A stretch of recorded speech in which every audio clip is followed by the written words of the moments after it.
What you see here is a kind of picture puzzle, a fondue and old TV guides. It's going to be a different kind of time travel this time, which you can do by yourself. But let's take one thing at a time. The story starts like this. My mother often told me that when my parents first met, they cooked a specific goulash recipe together. My father had cut out the recipe from a magazine before my parents met. And this magazine is called Hör zu.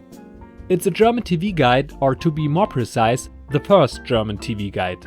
My father had cut out several recipes from this magazine and collected them in a small folder. This folder with the special goulash recipe was lost sometime during a move. My mother now could not remember the recipe exactly, but remembered it as being quite tasty. For her last birthday, I had the idea to research this recipe in the archive of the FU in Berlin, where almost all issues of Hör zu are available. I had limited the range to the years 1976 to 1980 and looked at every issue. In doing so, I also copied other recipes that somehow seemed to be interesting. Cooking is one of my hobbies, and I ended up trying a few recipes pretty soon. Even while researching in the library, I noticed that many of the recipes were somehow typical of the time. And when I tried out the recipes, I realized that I had come across a kind of taste journey through time. And I want to take you with me on that journey. One more thing before I start with the first recipe. If you're hoping for a fondue recipe, I'm sorry to disappoint you. I've been searching flea markets for kitchen items for this video that make an association with the 70s. And I think there are just a few things that fit so strongly into 70s cuisine as such an old-fashioned fondue. Perhaps I'll show fondue recipes another time in another episode. But now, here we start with a recipe that tastes old-fashioned in the best sense of the word. Cheese meatballs. By the way, the recipes are also available as PDF and are in English and German. You can find the link in the video description. For 4 persons you need 400 grams minced meat, 2 dry rolls from the day before, 100 grams spicy cheese, for example an old Gouda or mountain cheese, 2 eggs, some milk, 1 or 2 tablespoons of chopped parsley, 1 teaspoon dried chopped lovage, alternatively dried marjoram, salt, pepper, maybe soy sauce, breadcrumbs, butter and oil for frying. Also my recommendation as side dishes, potato wedges and Brussels sprouts. To start, cut the rolls into small pieces and put them in a bowl.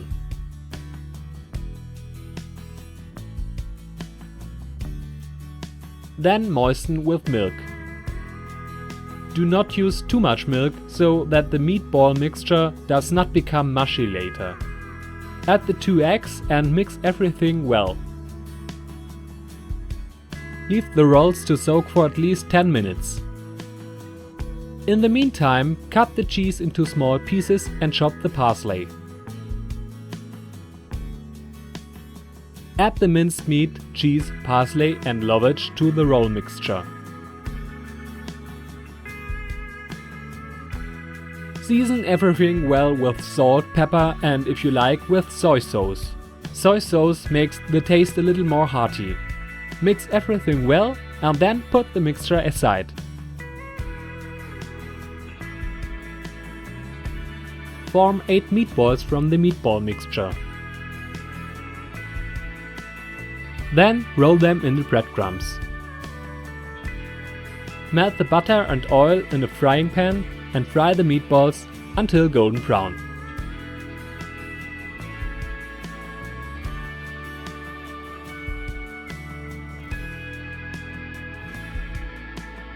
Enjoy your meal! By the way, the recipe is from a Hör zu reader and I have modified it only a little bit.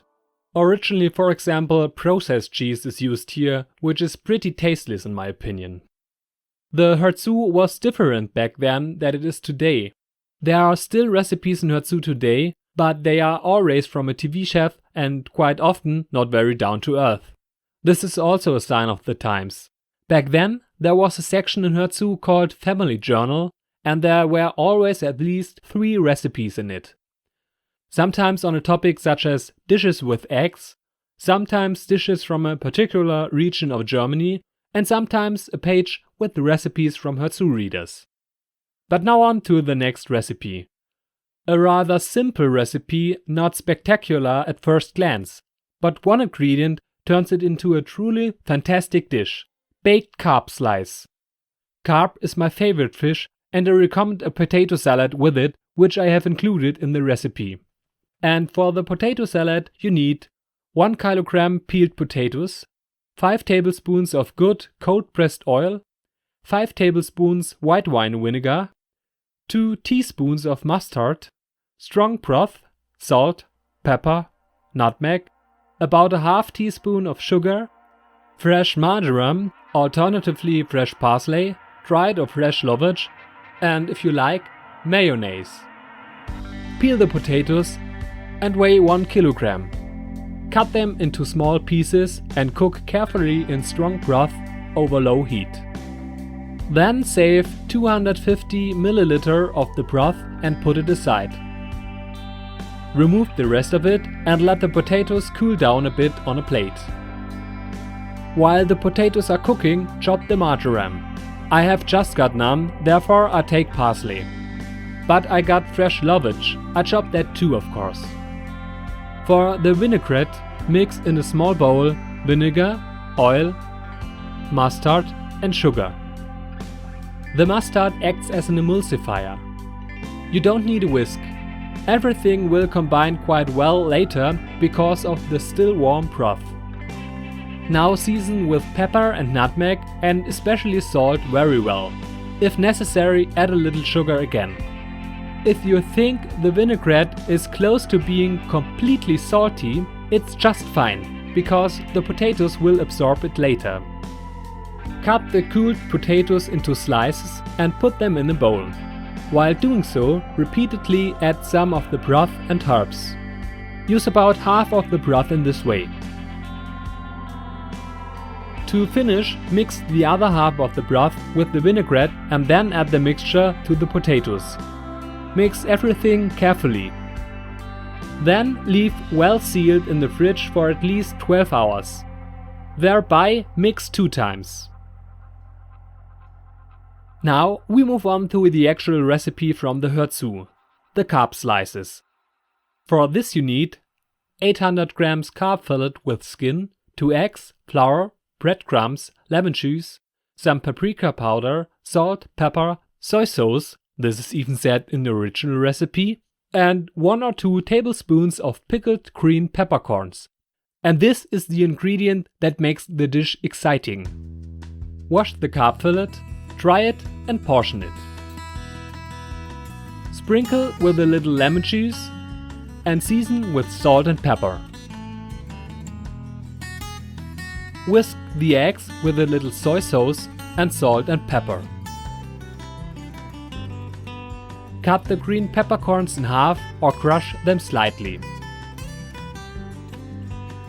Put the flour and breadcrumbs on 1 plate each. Season the breadcrumbs with paprika powder and salt.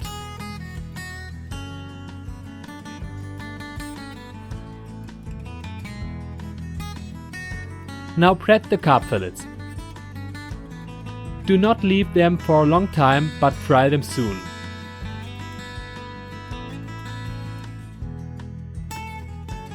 Heat the oil and butter in a frying pan and add the carp fillets. Add the peppercorns and fry them with it. Meanwhile, I added some mayonnaise to the potato salad. This is not a must, more a matter of taste. Heat it carefully in the microwave or in the oven at low temperature so that it is tepid. Arrange the carp fillets with the potato salad and add the peppercorns over the fillets.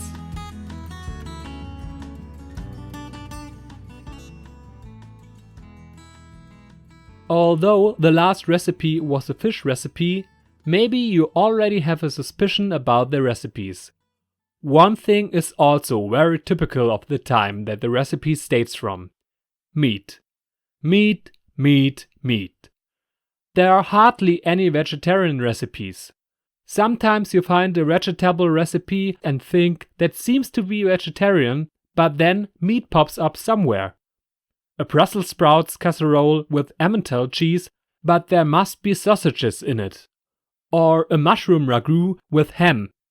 Today, of course, it's very different. But that doesn't mean these recipes shouldn't be cooked anymore. What I want to say is, for vegetarians, this time travel is surely a bit difficult. But the next recipe would still be a good choice. There's a recipe page with sauces for asparagus. Of course, with ham as meat garnish. That's how I'm going to present it. But the dish tastes phenomenal even without meat. The original recipe was just an inspiration for me. I made a completely new one of it. It's called pepper cheese sauce in the original, and there it's made with processed cheese and green pepper. Also, the basis is a ready-made product. Powder for white sauce. This is also something typical that you can find in many recipes of that time. And this is my modified recipe. We need potatoes as a side dish, of course. And asparagus, of course. The ham is optional. For my sauce, I replace the ready-made product. You need 250 ml dry white wine, 1 egg yolk, some cream, 50 to 70 gram parmesan, 30 gram flour, 30 gram butter, salt, pepper, nutmeg, Worcester sauce, 1 or 2 teaspoons pickled green peppercorns, asparagus broth and lemon juice. Peel and cook the potatoes. Did I mention I like retro items? Peel asparagus as well. Cover asparagus in vegetable broth. Season the broth with sugar and lemon juice and cook the asparagus until firm to the bite. Now the actual recipe. For the sauce, grate the parmesan. Chop the peppercorns not too finely. Really just a little bit. I'm replacing the ready-made product of the sauce basis from the original recipe. To do so, melt butter in a pot. Add flour a little by little while stirring to create a roux. Then add the white wine little by little. Always blend well first so there are no lumps.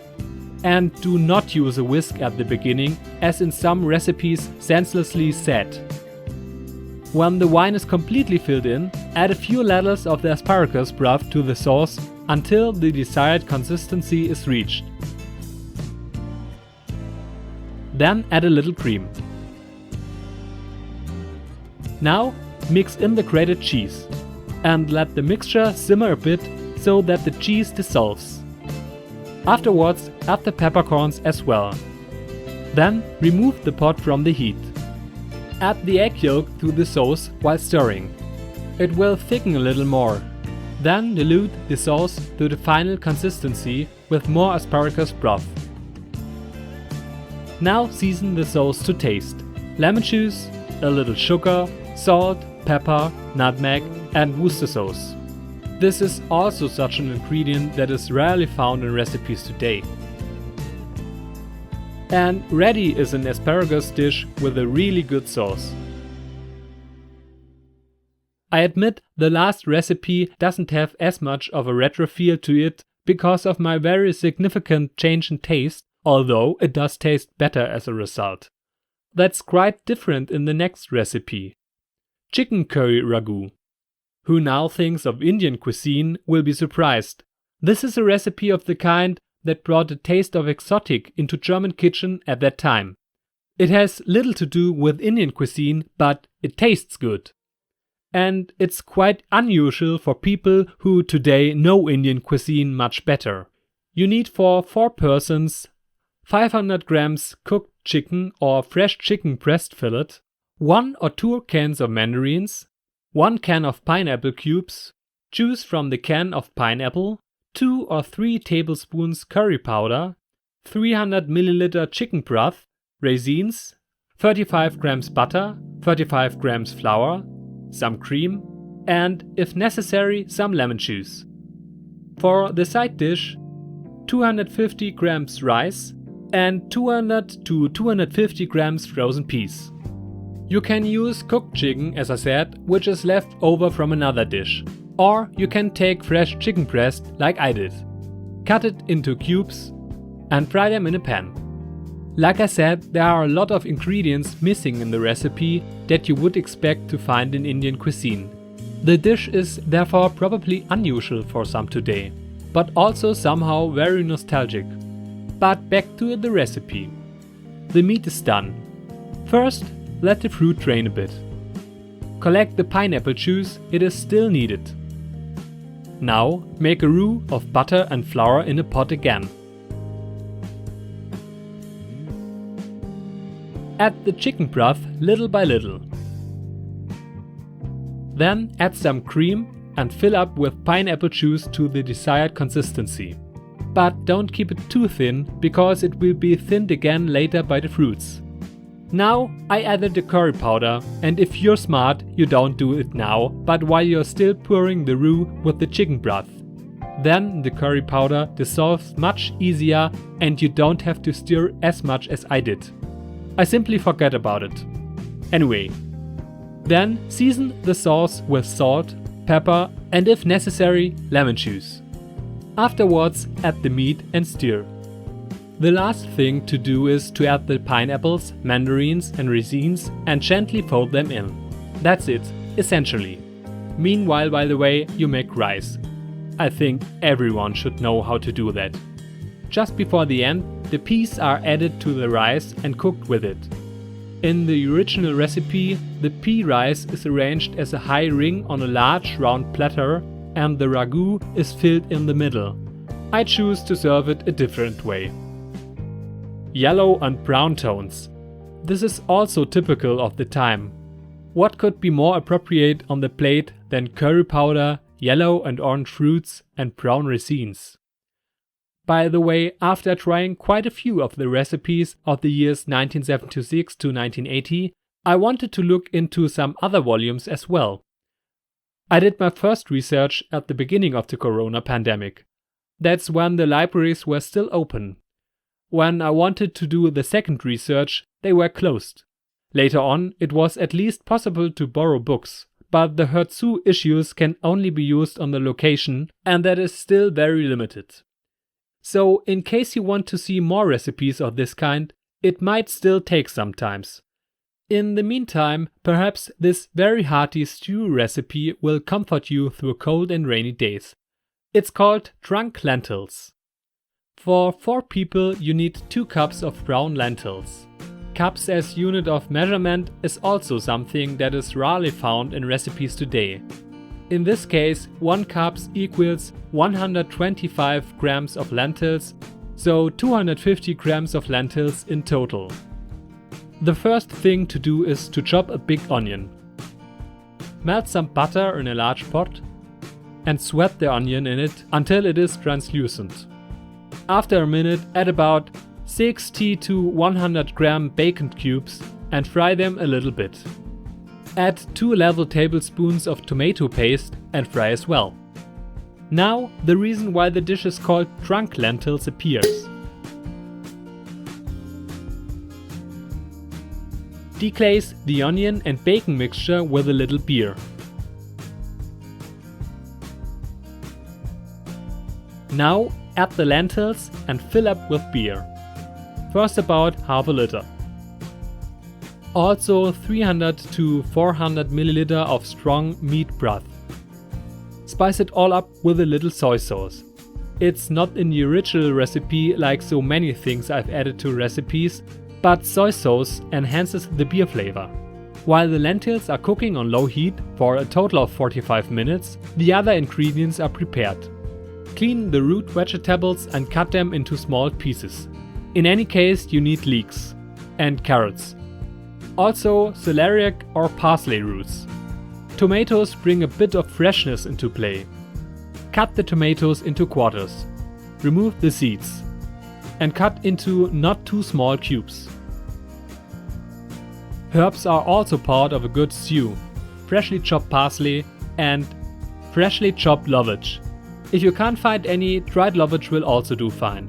In that case, fresh marjoram in addition would not be bad either. Also, this is typical for stews of that time and probably still today in most families, small cut sausages in stews. However, I think this stew tastes quite hearty even without bacon and sausages. The beer really helps. Add carrots and parsley root or celeriac 15 minutes before the end of the cooking time. By the way, you'll probably have to add liquid in form of beer from time to time. This can be another bottle of 500 milliliters. So in total you need about 1 liter of beer for the stew. The original recipe only said half, but I mean the recipe is called trunk lentils. 10 minutes before the end of the cooking time, leeks and tomatoes are added. After the vegetables are cooked, the sausages and herbs are added. Now season the stew to taste. Then serve with sour cream and, of course, a cool beer. That were 5 main dishes now. What is still missing, and with what also many cookbooks close, is a dessert. Like this one, for example. Peaches in red wine. A very simple recipe, really, but even more awesome. First, let 2 cans of peach slides strain. Use ones without sugar if possible. Meanwhile, wash and select 100 to 120 grams of fresh raspberries. Put the raspberries in a blender cup. Also 40 grams of sugar. And 250 milliliter of dry, light red wine. Blend everything with a hand blender. Put the drained peaches into a bowl. Now here's a part that wasn't in the recipe but seems important to me. Don't just add the red wine mixture but pour it through a fine strainer. The raspberry seeds would otherwise be annoying later. Let the peaches marinate for a few hours in the fridge. Before serving, whip cream with some vanilla sugar and serve with the peaches. As I said, very simple, but also very tasty. And with this dessert, the culinary journey through time of recipes from a TV magazine of the late 70s ends. I hope you enjoyed it, and I hope one or the other also has fun making it. You can find the recipes, as I said, as a PDF in the video description, both in English and in German. If you are interested in more culinary time travels, let me know. I'll do my best.